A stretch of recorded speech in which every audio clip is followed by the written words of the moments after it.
have video. There we go. Hello. It is Thursday, October 3rd. It's 6 p.m. Los Angeles time. Welcome back to our monthly salon. Tonight's going to be interesting. Hi, Andrew. I was thinking about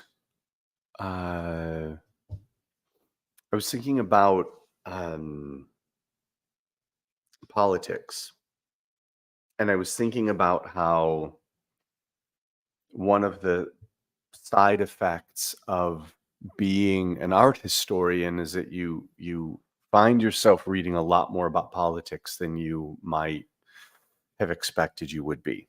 And so one of the things that I guess I'm talking a little slowly until... Hi, Sean. Hi, John. Hi, Chandra. So, the thing that I was thinking about, I'm always kind of looking at the way that art interacts with culture. And so the thing that stood out to me is that, we're in a really interesting time right now where technology is affecting the arts in a really major way. And the arts are really what are kind of the canary in the coal mine for a lot of cultural issues. It's both a reflection and also a lantern. And so I was just thinking about that in history, like, where are some of the places where we might have some clues from earlier decades that might kind of give us maybe some insight into where we are culturally today. So that's kind of my meandering 2-minute intro. People are probably here. So the thing that it made me think of was it made me think about the interest in, how do I put it? So the thing that I see as being the biggest problem is the wealth disparity that we have in this country. And what I mean by that is that you have the Amazons of the world not paying taxes. And then you've got communities made up of human beings, smaller towns, that wind up economically becoming super depressed. And that's what leads to some of the right-wing candidates being attractive, because whether they're telling the truth or not is not relevant. The thing they're addressing are that those people are hurting. And so I was thinking about this as it relates to art, and I was thinking about how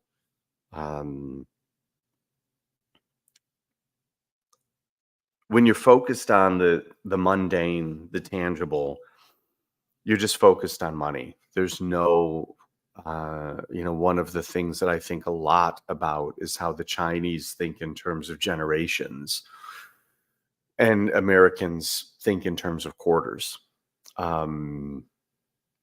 There are bosses who will lay people off before they'll take a pay cut. We don't play a long game as a society, and it's manifesting in our culture. And I kind of had a brief little discussion with someone on social media that was talking about banks and loans and things like that. And like we treat education as a business. We treat healthcare as a business. And I'm not saying that I have any solutions there. What I know is art history. All I'm saying is my observation is it's like everything is about money and nothing is about what are we leaving for the next 50 years. So again, all that is kind of meandering to get to the point that I was thinking about this with art, and it made me think about the Wiener Werkstatte. I'm not inherently, they're not necessarily the aesthetic that I lose my mind over. You can see I'm a little, with the space rock pottery and red walls and cabaret poster, I'm a little more curvilinear than geometric. But so the thing that happened with the Wiener Werkstatt is that they viewed art as being paramount. Artistic integrity, quality, attention to detail, all of these things came way before money. And so the thing that I feel like I see a lot is that when you're rewarding financial short-term gain, you're diminishing our culture. And if you are buying into any kind of structure that looks at the financial gain as a litmus test, or not litmus test, I guess I would say a metric, then I would say that's not, it's not ultimately culturally intelligent. Someone having control over elements of technology, for example, or understanding the way things globally and culturally move forward is very different than someone being proud of themselves because of a stock portfolio, because that's other people's work. And so the thing that the Wiener Werkstätte did that I just wanted to talk about a little bit, and we can think about how this applies to whatever it is that we're doing. I don't care if you make masking tape for a living. It's like something that I feel culturally that we're doing is we're rewarding the idea that if you're making money, that's the highest metric of success. And the reality is that's why we have a country as divided as we do. It's the attraction of someone like, our orange person. And it's also why AI is threatening, because if you look on Spotify now and it's starting to get clogged up with fake bands, is because if what you're willing to listen to is just kind of a dance beat while you're working out, well, AI can do that perfectly. If you're not looking for clever lyrics or innovative composition or things like that, not to say that there's anything wrong with liking pop songs, but if that becomes kind of the peak, it's almost like your edge gets sanded down. So all of that's a lot of preface. But so the Wiener Werkstatt, what happened is you had the Vienna Secession in, like, where do I start? You had the Meiji Restoration in the 1850s. Japanese started to come into Europe. And then you had all of these countries really developing their cultural identities artistically. And so one of the things that these secession movements were looking at, and it started in Munich, and then I believe Berlin was next, and then Vienna. They could be switched. I think they were the same year, or Berlin was 1896. Vienna, I know, was 1897. And the idea was that they wanted to do exhibitions that would allow them to see what other countries were doing, present their own national identity. And what you had is you had Jugendstil starting in 1895, 1896, this Art Nouveau movement developing. Sorry, my lips are dry.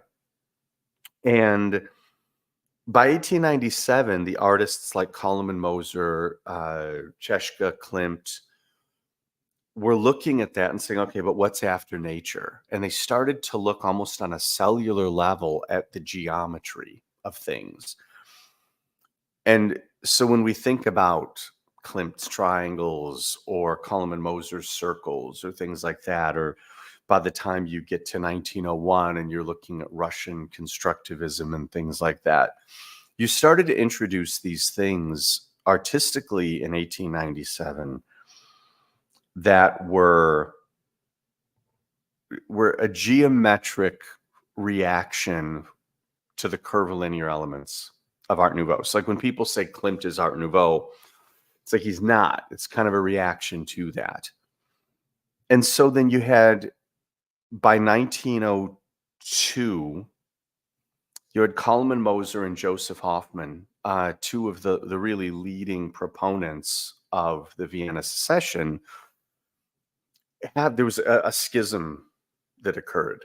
And the idea that the secessionists had was that it should be about big canvases, it should be about personal artistic expression. And the thing that the Wiener Werkstatt did that was really interesting is they had the idea that art should be in your life. And so for you to have a napkin holder that was unto itself legitimately a piece of artwork. And this all grew out of arts and crafts. So it's not even artwork in a snobby way. It's the idea that our living environments shouldn't only be the kind of thing that you see in an exhibition, but something that you could inhabit. That's where the Wiener Werkstatt was coming in. And so they took all of these aesthetic ideals of the Vienna Secession and started using it to make things. Chairs, tables, brooches. And one of the things that happened that was interesting is so Joseph Hoffman and Kalman Moser were financially able to support this endeavor. And then they had a textile millionaire, wealthy person that came in as a financier and a supporter. And so the interesting thing is that they had such attention to materials and detail that if they were making, say, a cigarette holder, the kind of thing that would have been a popular item for a wealthy person in 1903, 1904, by the time they went through all of their material tests and all of the designs and all of the sketches and everything and manufactured it and honed it and got it to be perfect, the item that they had for sale had to carry the cost of everything that came before it. So they were unreasonably expensive. It was an extreme luxury brand. I will foreshadow a little bit and joke and say the Wiener Werkstätte was never financially viable. They had wealthy clients. They exhibited in important museums. They were as respected as anyone could get.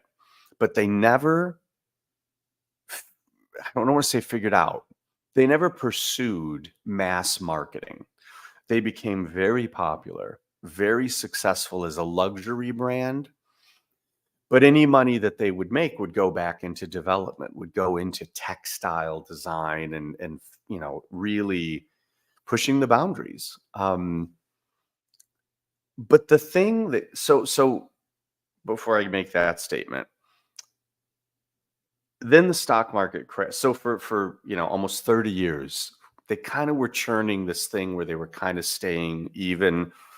They'd make money, they'd lose money. I think that the ledgers were probably very stressful, but they stayed in business. They opened a New York location. They were very, very famous. And then the stock market crash of 1929 happened. Luxury goods did not survive the global economy shift. And by 1932, the Wiener Werkstätte went out of business. But the thing that's important in this to me is if I say the words Art Deco, everybody knows what that is. The shift from Art Nouveau to Art Deco took place on the backs of the Wiener Werkstatt. So when you look at like Bauhaus design was at the tail end of the Wiener Werkstatt. When you look at Edgar Brandt or the artworks that were, I'll go on a little side point here. The exhibition, like we know, like L'Art Nouveau being the shop is how we know Art Nouveau. There was an exhibition that was called the Exhibition of Arts Decoratifs, Art Deco.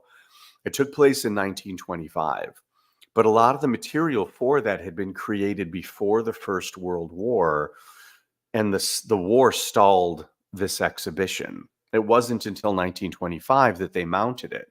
But a lot of the Edgar Wright, Edgar Brandt brass, or I'm sorry, wrought iron. Can you tell my head is in movie land? A lot of the Edgar Brandt wrought iron uh, was before that, 1916, 1917, when you look at the dates on that stuff. So again, Wiener Werkstatte's 1902. Uh, the thing that created the idea, think of Vienna 1900. Vienna 1900 was the epicenter of arts and intellect in Europe. You had Sigmund Freud, you had all of the culture of Europe really was peaking in Vienna at that time. And so you had this massive convergence of not just what had come out of Art Nouveau, out of Jugendstil, but you had where art and its relationship with nature and kind of the spiritual and metaphysical were meeting intellect and speed in a different way. There was a velocity. Vienna in 1900 is probably the way we think of New York City today. So the idea that there was speed, that there was velocity that was forming, the fact that it was an intellectual epicenter, that's why you start to get not the curvilinear lines, but kind of the more geometric, essentialized forms that we think of as Art Deco. And I mean pure Art Deco, like Chrysler Building, 1930s American Art Deco. But all of that started in kind of two places. The Turin exhibition in 1902, I would say, with Charles Rennie Mackintosh and the Glasgow School. But really, really was carried by the Wiener Werkstatt. So why is this important?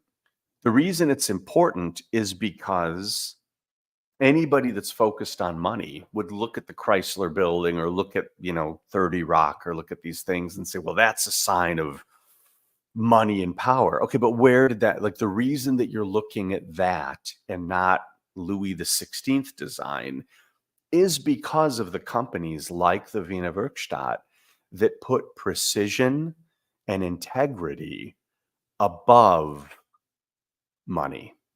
And so the irony is that these icons of strength, financial success, wealth, all of that, it's a little Planet of the Apes like, it's the idea of fallen societies, that what fails to translate to this egocentric, finance-centric mentality is that you don't achieve those levels of prowess if you don't sacrifice the finance.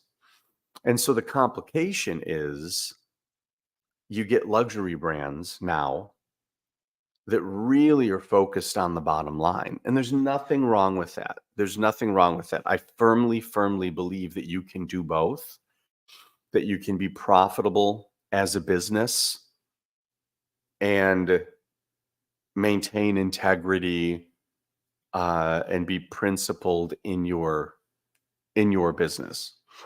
But it can't be the first thing. It just can't. The Wiener Werkstatt ultimately failed. They ultimately folded.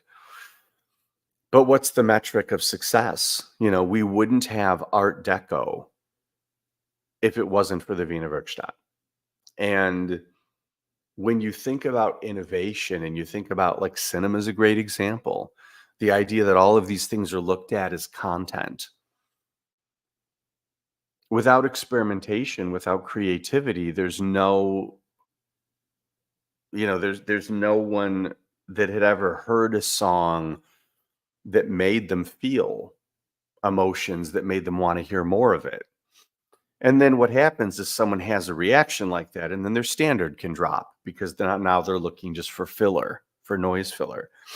And all of these things with like AI technology, all of these things that really pushed the boundary can get uh, regurgitated into kind of this pablum that we're getting through AI. Um, but it's important to note that you can't end up, Spotify's a great example. They wouldn't have the content to make the shitty versions of if the music didn't exist in the first place as a separate thing. So, this is the end of kind of the long-winded rant. The thing that I just was thinking about, and the reason I was thinking about the Wiener Werkstatt, is just that um, something that I haven't read this yet, but someone was telling me yesterday. I think it was Aaron Shaps, is that people like Guillermo del Toro and Kevin Smith have been saying this about entertainment. I feel this with music for sure. Um, I think it's a positive. I think that we're reaching a point where it's going to eat itself, and that someone who's younger coming up, it's hard for pablum to feed teen angst. And so I think that creatively, and when I say creative, I mean, again, it doesn't matter what your career is, it doesn't matter what your job is. I would just encourage people to really recognize that the integrity of doing something right is priceless for the benefit of the longevity of our culture. Everybody's tuned into their level of autism now. That's what you're supposed to use it for. If you can't tell the difference between, I find this a lot with audio. Uh, you listen to a shitty MP3, and then you listen to like a beautifully remastered SACD, and there's a light year of difference between the two. If we become a generation of compression and uh, the reduction of quality, well, then how can we be tuned in to when something is good or extraordinary? We can't, and that's how you end up with what we're experiencing with entertainment and politics and things like that. So that's my crazy rant on why I just think we really need to be tuned in to quality. This is a thing that's happening with the Caligula DVDs, is that I have no real opinion. I mean, who someone buys a disc from isn't really what I'm thinking about. I'm thinking, who's going to do the best job of presenting it to look as closely as it does to what I think it's supposed to be. And I think about people like Neil Young with their Pono players and making the battles for sonic fidelity. I get it. I totally get it. You want these things to look good and sound right. And I think that we need to demand that culturally. And in the course of that, things like AI become far less of a threat. Things like industrialization can be a tool and not a wave that overtakes us. One thing that I've noticed after doing a couple days of Q&A is that this format is very hard because it's not a conversation. So I do feel like it's something else I want to work on. We've been really busy, and so I haven't been in the Discord. We haven't been doing that. But the thing that just kind of is on my mind that I thought would be a really great thing to talk about tonight was to tell everybody about the Wiener Werkstatt and the idea that, you know, a $30 object becoming 300 is because they made 10 examples that didn't work precisely in the way they wanted it to. And that's a hard business model, but that it did change the course of our culture, the aesthetics of it. And, some of them might have not made as much money as their peers, but they're represented in every museum, and it did affect the world in a very, very favorable um, way. And I will look at some of the comments here now. Hi everybody that's here. Yeah, micro trends is a problem. Kat, did the warmth and soul not carry over? Yeah, that's so. One of the things I was looking at is there's the company. I don't know how you pronounce it. Thonet, Thonet. They made a bentwood cafe chair that you see everywhere now. Everywhere. It's the generic bentwood cafe chair. And they were coming up at the same time. And the thing that they did is they focused on mass production, um, industrial creation. And so they would look at something that a company like the Wiener Werkstatt might make and figure out, well, how do we make 10,000 of them for cheap? And there is a value to that. They did bring art into people's homes in a much larger way. The problem then is that maybe that company did it really well. Well, then, of course, then there's knockoffs right away. And especially today with the way manufacturing works, to be able to just quickly chase trends. You know what a great example is? Think of buying clothes from those Japanese companies or Chinese companies. I'm sorry. Uh, Everybody knows what I'm talking about, where they don't fit, where they're knockoffs of something.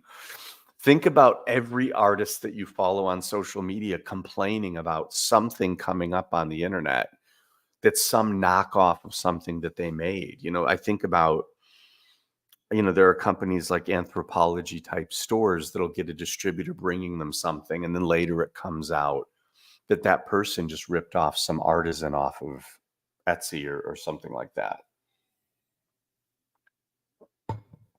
That's the end result of that. And if you aren't attuned to the fine aspects of it, and fine aspects, I mean, like, this is a funny thing with Gail Pataki.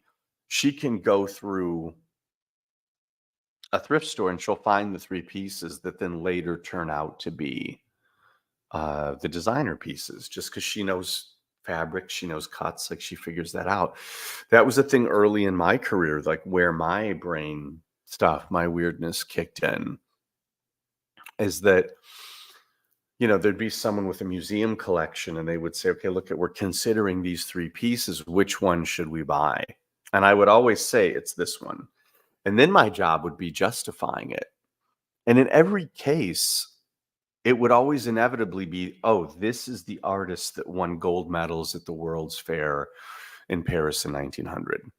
It would just be, there's subtleties to this. And the thing is that quality doesn't need to be more expensive. There are unbelievable artisans that are working, that are charging very little for their work, especially now with the internet, that you can access people without multiple steps in the food chain. So to me, it's not even about the idea of a luxury brand. It just is an idea of sensitivity to craftsmanship, to the idea that I love pinball games, and I think about all these old guys that don't repair pinball games anymore. Like, what do we lose as a culture if we just keep digitizing and simplifying and marginalizing? Um, uh, So okay, Sean asked about Freaks and Le Pater. Le Pater, we were smart enough to charge enough to make it profitable. Um, uh, Certainly the people on Kickstarter, getting it for that price, it was different, but having a retail price that was high made that work. Um, the Freaks book was just, it was a debacle. Um, we couldn't even put a price tag on what we would have to charge for those to make it to make that have been a feasible business decision. But it's a work of art. The idea like that every painting in there, the weird shaped frame that it's cut to that and mounted by hand and everything is letterpress and the books are entirely made by hand. There's a reason people don't do that anymore, or that if they do, that they're $500 books. Um, so I don't know what those are marked, but all I know is that that was one of those things that I just had to let go of the idea that there was any uh, commerce attached to it. It's funny because they sell so slowly, and I still think, again, whatever they're priced, it's like they cost us less than that to make it. Um, but they're beautiful and they're cool, and it's like finding a weird old super super boutique book from 1910 or something like that. And that was the goal. That was the goal with it. In the same way that the goal with the wax cylinder project was its own thing. The art project goal with that book, uh, that didn't make money, but then you sell some of the paintings from the series and it kind of covers it and it all works out. Um, yeah, quitting social media is a great thing to do. One thing that I think all the time is that social media is like a valve. People go on social media and they show some moment of something they made, and then they get applause or disdain, whatever it is, but their valve is real, the steam is let out. Whereas before, you'd have to woodshed for a long time. So yeah, social media is the worst thing for creatives. I really do think that. Um, and Yeah, we do have Freaks books. Like I said, I don't know what I remember they're expensive, but it was as much as we felt we could charge. And that's when I just threw in the towel on the idea that we'd ever get our money back out of it. And yeah, I mean, Sean, that's kind of the thing about any of this is that, it's funny because with the Le Pater book, I remember thinking, for this to really be viable, we have to charge whatever it was, $179. I was like, that's crazy. Not thinking about the 20 years of research or the 3 years of writing or what it costs to design it. Just thinking about what it costs to print it and all of that. And I just thought, you've got so many Dover. Oh my God, sorry. You've got so many Dover and Taschen level books that just kill that playing field. They're just so mass marketed and kind of cheap materials. And I said, but we have to do it. Like we can't lose on this. And we sold out. We sold out of all the Le Pater books. So the upside for me is it kind of illustrated that there is a market for people, or a market for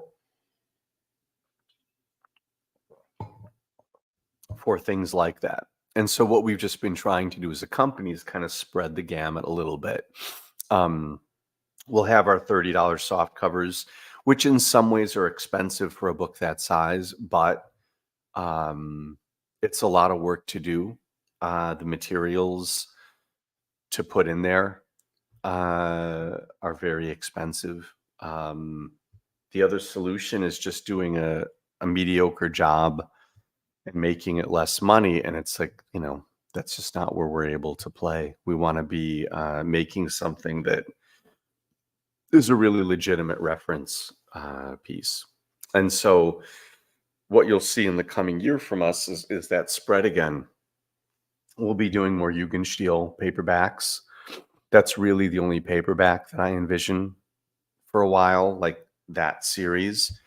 Because I really like doing the hardcovers, and they're harder, and it's a different kind of work. They're more expensive. But I really like doing those because I love that experience. So that's a whole other. We sold out of the Freaks books. I think we only made like 100 or something. I don't remember, but that was the other thing too, is that, if we'd mass printed it overseas, it would have been a different thing. I mean, maybe that's what we should do, is maybe we should do like a mass market hardcover of it. Because it was cool. It was really cool. I was really proud of it. Do I feel that there can be a sustainable balance of the integrity of great work? Oh, 333 is how many there were. Excuse me. Oh my God, so sorry. I've been running so much, and now I'm like actually sitting and talking. Plus, knowing that Johnny Lips is here is just relaxing to me. Yeah, I guess that's one of the things that kind of the part of me that gets a little early Elvis Costello-ish angry at this stuff is that there's absolutely no reason that you can balance integrity and finance. There's no reason that you can't. And I do feel like a huge problem is that a lot of artists don't value the money, and the money rarely values the art. And those are both completely wrong. I've heard artists that have been completely disdainful of someone investing in something, or the idea that they need to take something to a marketplace and consider the end user. And then on the other hand, I feel like I don't, it's very rare to me that I see someone in a financial situation really respect the creatives. And I thought about this a lot, like working on the things that I do. We had an electrician here the other day, and the first thing that I expressed to him was, hey, I respect what you do, and I respect your time and your expertise. Because it was something he was doing that was going to be more work, and you could tell it was like more than he'd quoted, and he was just kind of teetering on that, that whatever you call it, balance beam a little bit. And I interrupted. I'm like, no, you have to charge more because I want it done this way. And your time is important and valuable. And I mean, that never happens with money people. It's a line item. Everything's a line item. They're not thinking about the abstract of the way these things flow. The reason I'm saying that is because I have found that when you're working, this is really crazy, but this is really true. If you're working with people that have integrity creatively, and they have a passion for what they do, and they know legitimately that they're respected, and not the bullshit of someone saying, hey, good job, I respect you, while they're trying to like shove a fist up your Caligula. Sorry. I find that people charge me less. And the reason is because the relationship becomes based on a mutual understanding that what we're aiming for now is excellence. And I'm respecting you, and I'm making your life easy, so it's easy for you to make it easy for me. And then the reason that you get people in the financial chair that don't feel that they could do that, that's terrifying, is because they live in a world where everybody's trying to fuck each other, and everybody's trying to figure out when they can clock out to go on vacation. It's not a passion. There's no integrity. It's not a vocation. It's a job. It's a way to make money. And then you've already lost everything. What's your common ground? If you want to make money and you believe that that's a finite resource, then you're going to create inevitably a thing where you and the person you're dealing with have to be at odds because you believe that there's a limit to what the thing is, the finance that you want. Whereas if you believe in abundance, which is what creativity is, which is a manifestation of abundance, if you believe in that, the idea comes in, how do you achieve velocity? How do you achieve excellence? How do you achieve abundance? And that there's always more. When I'm working with creative people, that's always the thing I'm thinking. What do you need? What do I need? How do we get that? And then if more comes or doesn't, isn't as relevant because the needs are met. Um, that's a weird off topic, but it was just something I realized the other day that if I'm working with creative people, I just made the observation. I'm like, people will work for me for less than they will other people.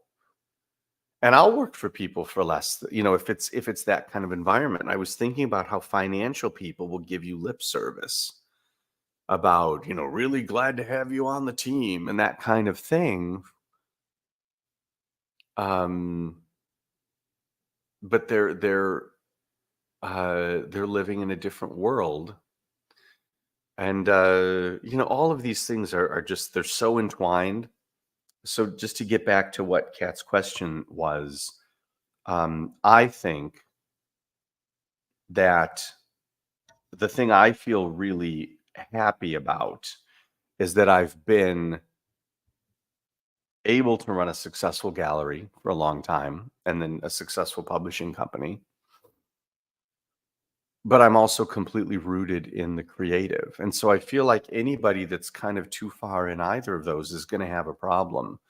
You have to respect the money, but I kind of like this Wiener Werkstatte thing that I started with. If you're not focused on integrity and excellence, like I will lose money on something all day long if it furthers that integrity, because my experience has been is that the intangibles of your reputation, of the doors that'll open for you, all of those things, the people who will work with you, the people that'll be happy to do you a favor, the people that um I got 2 emails in the last 10 days from people that I idolize creatively asking me, when are we going to get to work on something together? Well, that wouldn't have happened if my whole career I'd been focusing on just being a good businessman, or just really kind of being off the planet creatively.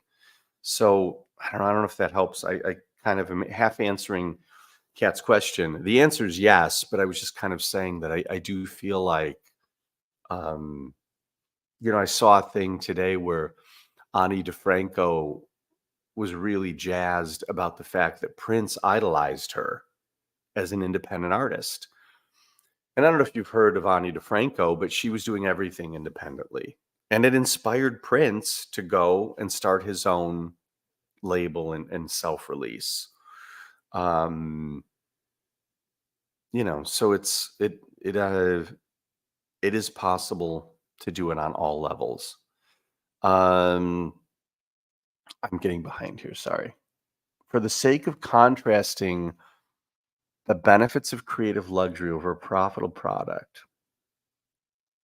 could I elaborate on an example of something where the ball was dropped? Um, I will say that if we're kind of making this into caricatures, I should say, and one is art and one is finance, that there are a lot of ways that the caricature of art will shoot themselves in the foot. The biggest one being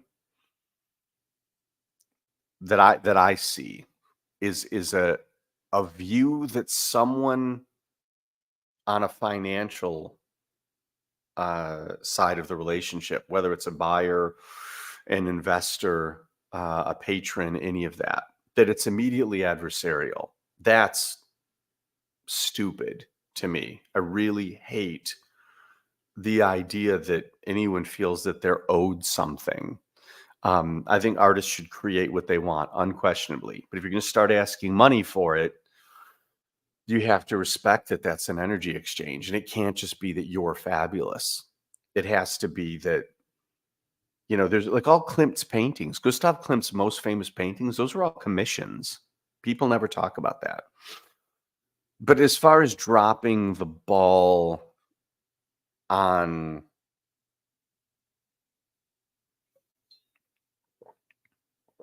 profit, I mean, that's how it gets dropped on the creative side, is that they just have a disdain for the idea that there can be a dance there that's beautiful. Klimt being a great example. And then, yeah, I see what you're saying about that. So then what happens is, okay, the minute that you get into a situation where then it does become a company that's looking at numbers, this is going to sound really crazy. But this is, I think, can illustrate something. I went,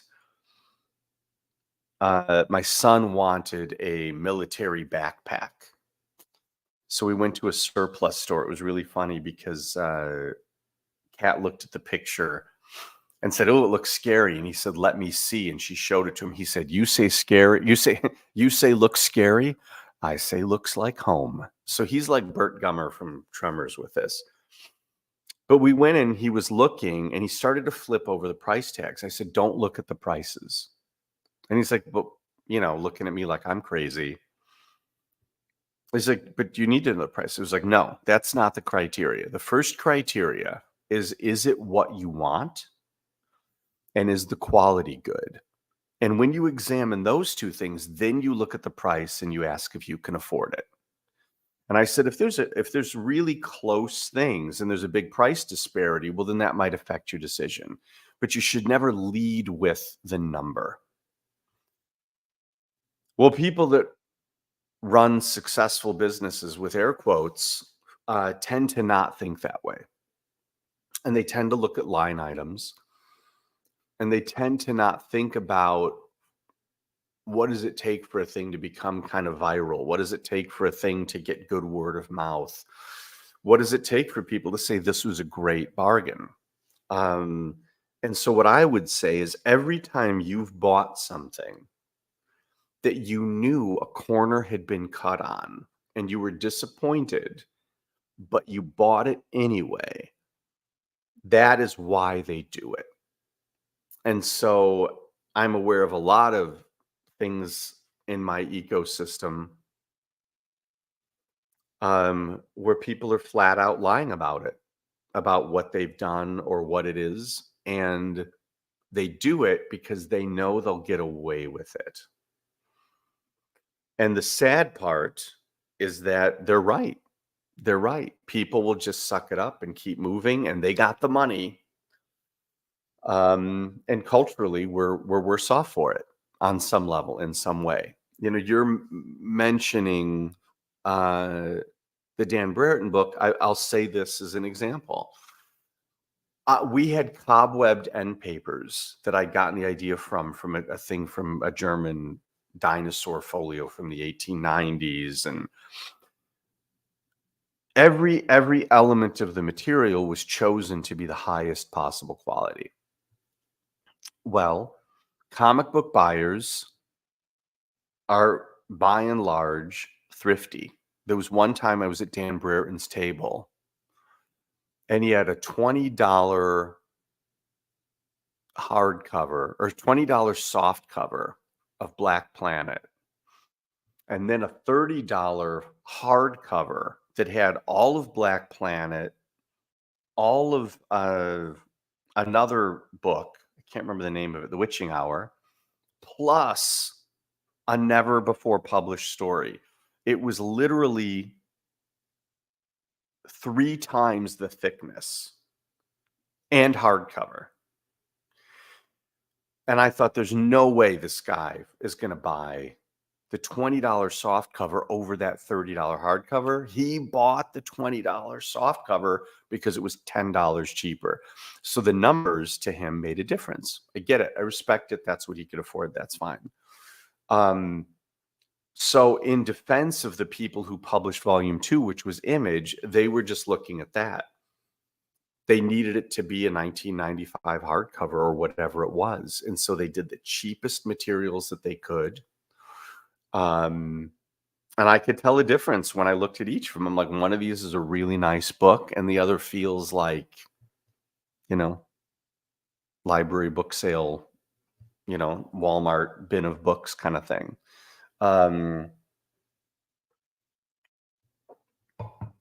But if we don't demand that quality and we aren't willing to pay for it, like, that's the other thing. You can't pay more money for a crappy product. It has to be worth it. Like, it has to be, it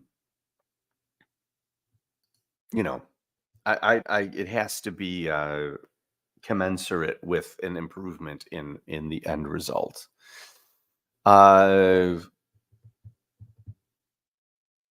I think I answered the question. I don't know. I'm thinking about the thing. I guess the biggest thing is just, I've got Tommy listening to vinyl records, and he understands film stock. Like, there's things like that. I just want him to know. I just want, I feel that way with all the younger people in my universe, and even with what we do with the books. I just want people to know things so they can make decisions. And I feel like on a small level, I think that making, speaking specifically about why most of us are here, making beautiful books is a way to make people more sensitive to a tactile experience. Yeah, I could ramble on that too, but we only have 8 minutes left. And which cat just messaged me? Did I miss any questions or anything? There's not many of us here tonight. Let's see who's here. Tashazia, Sean, John, and Andrew. But that was my old man Rancid Cloud. I feel like Grandpa Simpson. I was just thinking about, the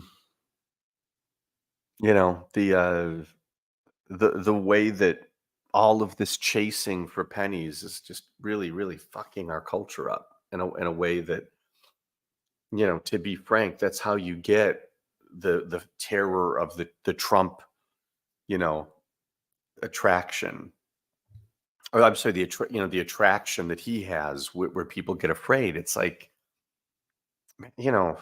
more often than not, I meet really nice people. And even when I think about people that politically I'm very different than, more often than not, this is someone that would help me change a tire if my tire went flat, or they just want their kids to be happy and healthy. And then I think about art and the way that, like, we're really accelerating shitty music, shitty movies, content. Follow Justine Bateman on social media. She's talking a lot about it. All of these companies, like Spotify, they're muscling out live musicians to put in their own AI generated music that's trained on the music on their platform, because if it's playing something they generated, they keep the money. And the way they divide the money up is every second you listen, your amount gets divided up. So it's really fucking creepy and fucked up. Would I ever write a book on the intersections of commerce and culture from a crowdfunding perspective? No. I thought about it from a business perspective. I thought about doing a book that looks at scenarios from the point of view of a creative and a business person, to kind of help each of them see it from another perspective. Um, I think crowdfunding is one of the greatest uses for the internet. I think that when I think about all the creative people that I talk to, that I nudge toward crowdfunding, I think that if somebody owns, this is another thing that happened, talking about parenting. If you own a store and you're paying for brick and mortar and you're doing the curation of whether it's books or, we went to if you're going to a restaurant or a place that does handmade goods or anything, I tell my kid all the time, it's always okay to spend money there. Um, it's important. It's their community. I think it's culturally important. I will always gladly spend money in a record store or a bookstore. Always, always, always. And so I think that artists, meaning if you're a writer, if you're a musician, trying to get into those ecosystems is fantastic. The problem is, like I can say with art book distribution, there's so little money in it that if you see a book in a museum store that's $100 hardcover, the distributor, by the time they're paying out, is probably only paying the publisher about $10 of that book. Well, that's not sustainable. It's not. What are you going to do? Charge $1,000 for a book so that you can get 50? Like, it's not sustainable. So if you're an artist or you're a musician or you're a writer, it's really hard. The publishing industry is really difficult. The music industry is really difficult. I think Patreon and Kickstarter are one of the most beautiful uses of the internet. I really do think it is. Um, it's not because it's not like saying you're a fan of something. It's just saying I believe in this enough to kind of throw some coins in the hat. That's the way I look uh, at Patreon or Kickstarter. I'm constantly putting money into things just to kind of keep it moving. The reason that we're not trying to make Patreon profitable is I don't necessarily trust Facebook or social media. I'm trying to figure out how to create a little bit of a separate ecosystem. But I know a lot of people that do make their living at this point on Patreon, and I think that's beautiful. There are a lot of people that uh, otherwise would have to have day jobs and now are able to share their work in a way that lets them do what they should be doing.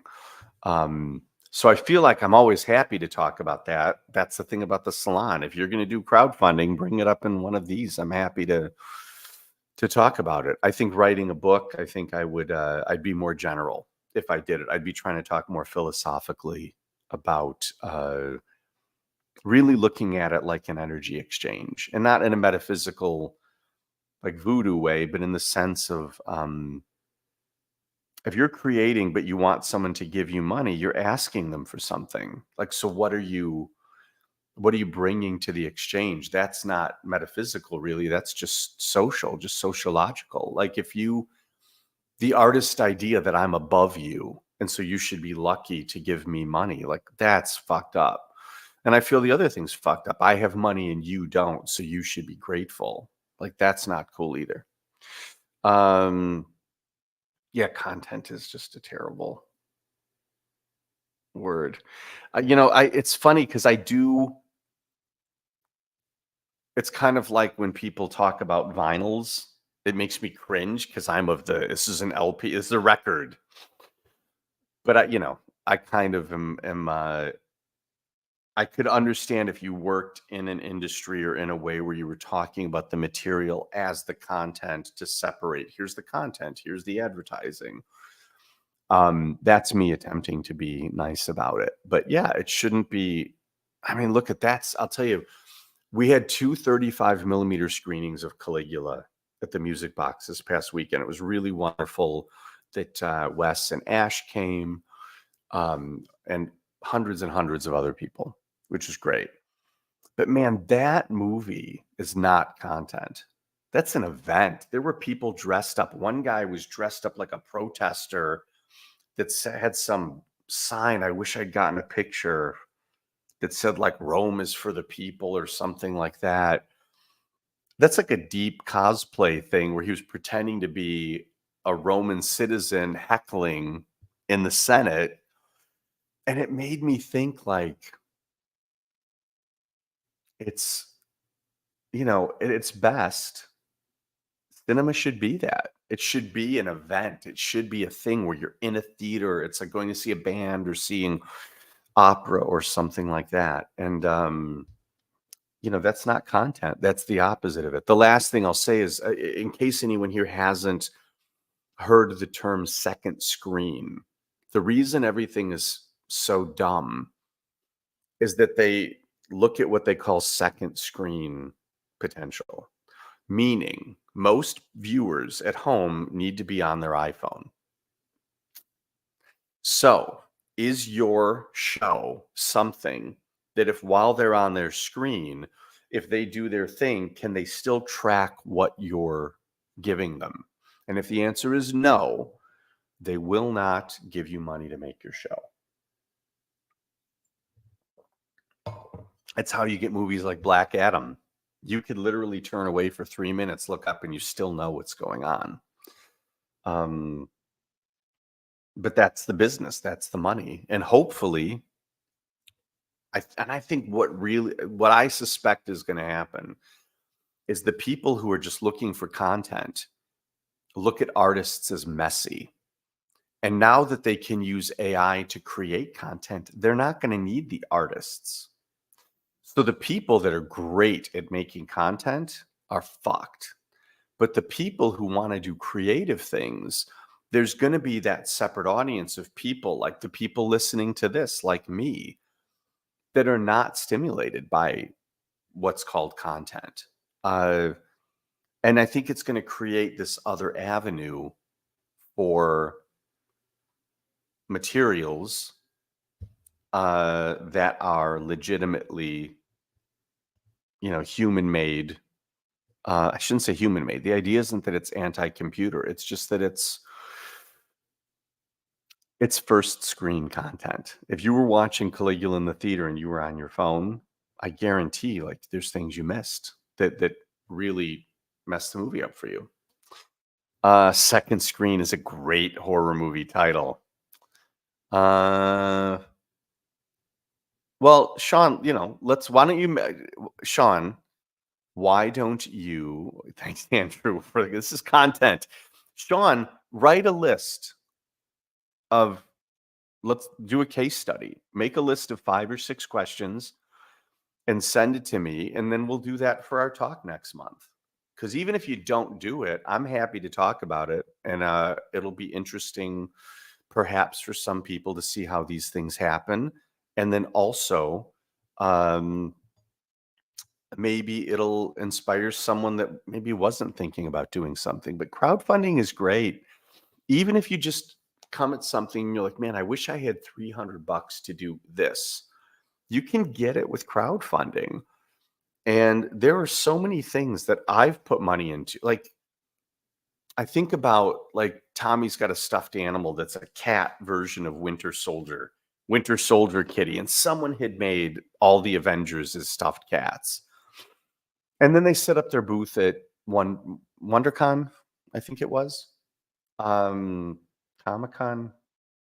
I don't remember. But it's the same thing, except they put the money up, they made these, they took it to market. Well, now on the internet, maybe you have the idea where you want to make, I don't know, you're going to make a stuffed cat for each of the Avengers, and you say, this is what it's going to cost for materials.